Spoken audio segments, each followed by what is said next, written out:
Today, the Speed Playground is coming to you from the Ascari Race Resort just outside Marbella, Spain.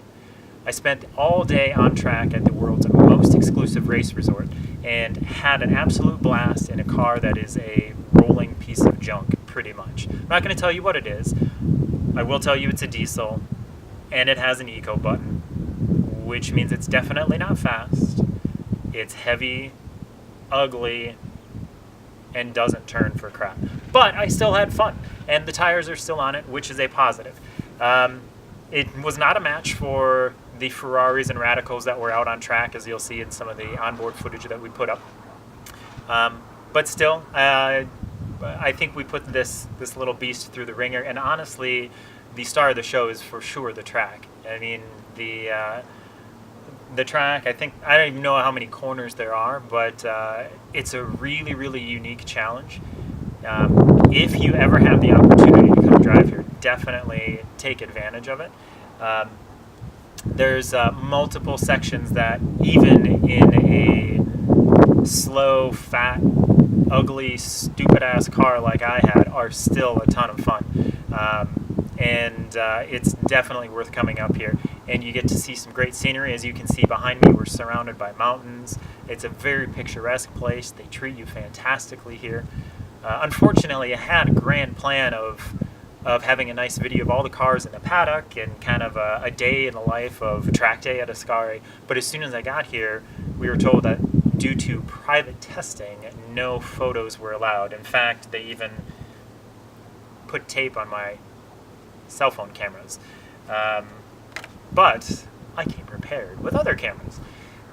So what we'll probably do is just show you some onboard footage, give you a tour of the track. Like I said, splendid track, fantastic time. The group of people here are amazing, some incredible cars, and being that it's the middle of the winter, we really didn't scratch the surface. I think if we were to come here at a slightly different time of year, it would have been a little bit more busy and would have had even more exciting cars to see. So thanks for watching. I hope you enjoy it, and definitely tune in next time. Hopefully we'll have some stuff coming up from Australia, maybe London, who knows, or Nebraska?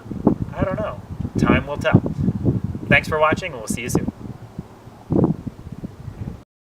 Alright, let's go for a few laps on the track.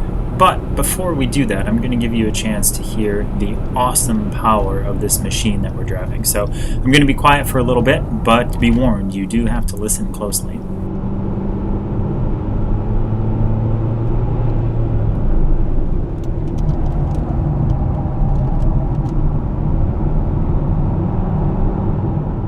It sounds amazing, doesn't it? Maybe I'll just have to whisper for the rest of this video so you can listen to the fantastic sounds coming out of that diesel engine. It's crazy to think that the tire noise is louder than the motor, but it is what it is. And I'm done with that. We're about a third of the way through the lap at this point, and while we haven't come through anything truly spectacular yet, we're about to come up to the first truly enjoyable part of the lap. And that's going to be this left-hand banked corner coming up just ahead.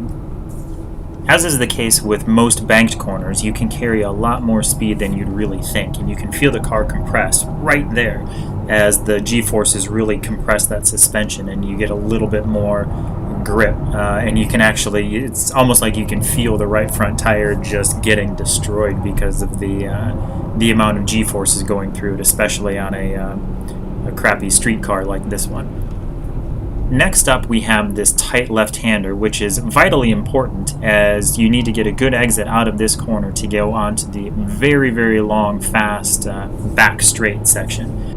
In certain cars, this next right-hander could be very tricky. Now, this car being so slow, I could go through it tapped in 5th gear without really much issue.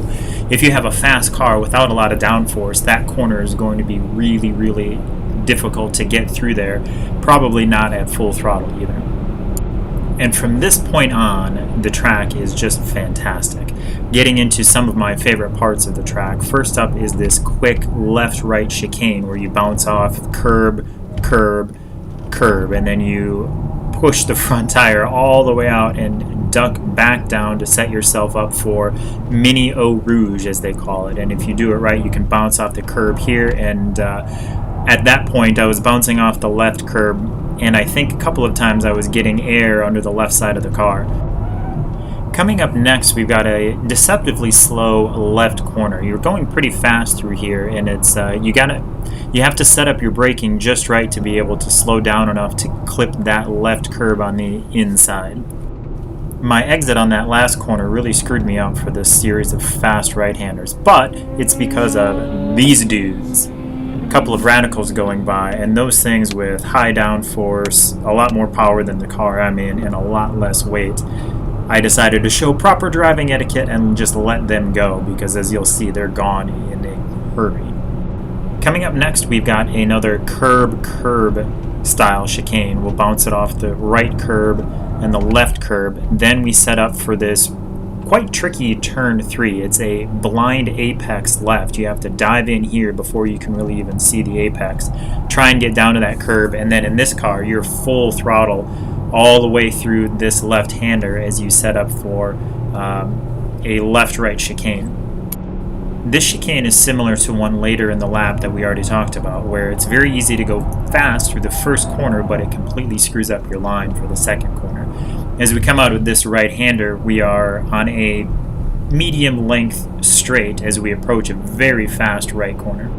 And while this corner isn't incredibly tricky, what's tricky about it is when you come out, you pretty much have to get on the brakes for the tight right-hander right as you've hit your exit reference point. So if you screw anything up at all, or you have the wheel turned a bit, it can make the car move around quite a lot. We're back at the banked corner that we started chatting about, and coming out of here, we set up for that other chicane that I just referenced earlier. This is the corner where I could go flat out through here, but I had to keep my exit fairly narrow so that I could get a good drive out of this corner up to the tight left-hander. Again, this left-hander is really important. You have to take a very late apex to get a good drive out of here onto the long back straight. And while it wasn't incredibly tricky, I did really enjoy this fast right. It is fast enough to where if you don't hit your turn in just right, you'll either bounce into the dirt on the right or go up on the curb on the left. And it's not completely straightforward. You do have to work at it to be able to get through there correctly. And after that, we have a very fast right kink, which should be flat out in any car, followed by a medium speed right-hander that we use to set up for the left-right-left chicane. And again, bouncing off all of the curbs and running a bit wide out into almost up into the tires there, but getting a good line to go through Mini Eau Rouge. Bouncing it off the left curb here, and then setting up for this tricky blind right-hander into a downhill banked left corner. Most of the time when I went through that corner, the car would activate its stability control system for reasons that I'm unaware of, but I wasn't a big fan of it, and it kind of took away some of the fun of that corner, because you'd be able to slide all the way out to the edge of the corner without it. And coming up next is the last corner on the track, a fast right-hander that actually did quite a number on my car. At this point of the day, I'm already going pretty slow through here because I've already lost massive chunks of rubber from the left front tire going through here at speed. And as you might have figured by now, this was a rental and I did need to get it to the airport the following day, so I started taking it easy so that I had rubber to drive home on. And that's been a couple of not very quick laps from the Ascari Race Resort. Thanks again for watching the Speed Playground, and we'll see you next time as we continue our adventures at racetracks around the world.